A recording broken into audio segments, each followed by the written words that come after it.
J'appelle ça des criminels, des barbares, des sauvages, parce que quand on lance une bombe agricole avec, ça vous fait rire, c'est une policière, en fait, qui a pris une bombe agricole à côté d'elle, qui a sursauté et qui avait dedans dans cette bombe. Bienvenue dans cette nouvelle vidéo pépite. Aujourd'hui, Mathieu Vallée se retrouve face à un avocat complètement dans le déni. En effet, pour cet avocat, ce n'est pas juste d'envoyer des jeunes casseurs ou délinquants en prison car ils ne sont pas conscients de leur acte, il faut simplement les faire accompagner par des instructeurs afin de les remettre sur le droit chemin. Seulement, Mathieu Vallée va démonter cet argument en prouvant que ces jeunes sont bien conscients de leur acte, et que derrière ils détruisent des vies, et que pour ça il faut des mesures sévères afin de les dissuader. Je vous laisse voir. Mais alors là, je vais me faire insulter si je commence à parler de justice restauratrice. Bon, Daniel Riolo est toujours là, mais allez-y. Je pense que je vais me prendre un tombereau de merde. Donc voilà, je dis juste que c'est la, je dis juste que c'est la justice restauratrice, mais en tout cas, c'est des mécanismes qui existent, qui sont des mécanismes autres que strictement répressifs, et qui sont des mécanismes qui aident, et c'est souvent des jeunes en réalité, effectivement, donc qui sont en cours de construction intellectuelle, morale, etc., qui aident les personnes qui peuvent commettre des actes de délinquance, donc des délinquants, à comprendre en réalité pourquoi il ne faut pas commettre ces actes de délinquance. C'est pas juste parce que c'est interdit par la loi, parce que ça, effectivement, peut-être que ça n'est pas suffisamment impressionnant. Et donc le fait, comme Kevin l'explique, de rencontrer des victimes et de comprendre en fait ce que c'est de caillasser une voiture quand il y a la mère et sa fille à l'intérieur, eh bien oui, effectivement, c'est quelque chose qui peut faire évoluer. Mais voilà. Attendez, je peux Alors, D'ailleurs, il peut. Mathieu Vallée, pardon Mohamed, j'arrive. Mathieu Vallée. Non mais j'entends, maître, comme disait Stéphane Manigol, vous avez raison, votre boulot c'est de trouver des excuses et de faire ressortir vos clients du tribunal sans qu'ils aient une condamnation. Ça s'appelle défendre en fait, Bien c'est sûr, le principe je de la reproche défense, pas. Mathieu C'est Vallée. ce que je reconnais, me faites Oui. pas un procès d'attention. Non mais vous dites trouver les excuses. Vous connaissez Mathieu Vallée, vous dites trouver les excuses. Ça s'appelle c'est bien pour une ça s'appelle les droits de la défense. Je suis courageux pour dire ce que je pense et voilà. Ah bah ça je sais. Mais voilà, vous avez parlé au début de votre propos, puisque vous évoquiez, Kevin, le fait est que vous saviez pas, je suis un peu étonné, que quand on balance des parpaings, des pierres ou des projectiles sur un véhicule, ça va faire un accident. Je pense que vous n'êtes pas aussi bête que vous voulez faire croire, que vous avez bien compris que ça peut faire un accident. Mais tenez, 178 policiers et gendarmes, Maxime Sutel, je vais vous mettre la contribution, tenez. Non mais je sais pas ce qu'il y a dedans moi. Eh ben, vous inquiétez pas. Je vais vous laisser faire, regardez, hop là. Hop. C'est très courageux. Non mais attendez, je vais regarder d'abord.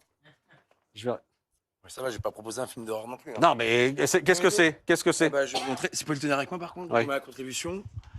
Ça, Maxime Sutek, c'est. Je sais pas si on voit bien à la caméra. Oui, Voilà. on nous voit. Donc ça, c'est des chaussures, c'est des rangers de policiers. Donc c'est deux gardiens de la paix, donc une gardienne de la paix de 37 ans de la BAC départementale de Nid-et-Haute-Seine, la BAC 92N, et son frère d'armes qui a 34 ans, qui a aussi reçu une bombe agricole le soir, donc pas par des voyous, j'appelle ça des criminels, des barbares, des sauvages, parce que quand on lance une bombe agricole avec, ça vous fait rire, c'est une policière, en fait, qui a pris une bombe agricole à côté d'elle, qui a sursauté et qui avait dedans dans cette bombe agricole des projectiles, comme les terroristes font exploser des gilets explosifs avec des projectiles. D'ailleurs, Madame Becchio, la procureure de Paris, poursuit l'enquête en Tentative d'homicide volontaire. Tentative Cette d'homicide policière qui volontaire. vous fait rire. Elle a fait 2 jours d'hôpital, elle a eu 2h30 d'opération, elle a 2 enfants de 5 et 1 an.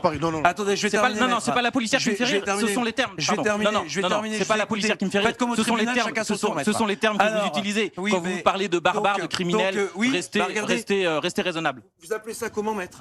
Ça, c'est les blessures de la policière. Vous appelez ça comment ? Ouais, c'est les blessures. Mais... Elle a 40 points de suture. C'est des blessures. Il y a des projectiles qui sont dans sa chair qui peuvent pas être enlevés parce qu'il y a un risque de surinfection.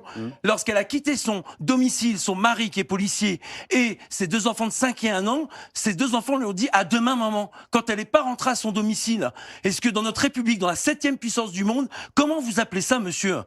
Moi, je veux bien tout comprendre. Toutes les excuses possibles, images, l'excuse pénale pour les mineurs, l'excuse sociale. Je viens d'un quartier populaire aussi, monsieur. Donc, vous ne parlez pas en mon nom. La réalité, c'est que cette policière, le lendemain, elle n'a pas revu ses enfants. Et que, lorsqu'elle est rentrée ce matin, elle est meurtrie dans sa chair, elle est choquée psychologiquement pour 2000 € par mois. Est-ce que lorsqu'elle a voulu assurer la sécurité des supporters sur le secteur du Trocadéro, elle mérite d'être criblée de morceaux métalliques, monsieur maître? Non. Mais ça, c'est à force de laxisme. Et je réponds à Stéphane Monigol. Bien sûr que les lois, elle existe.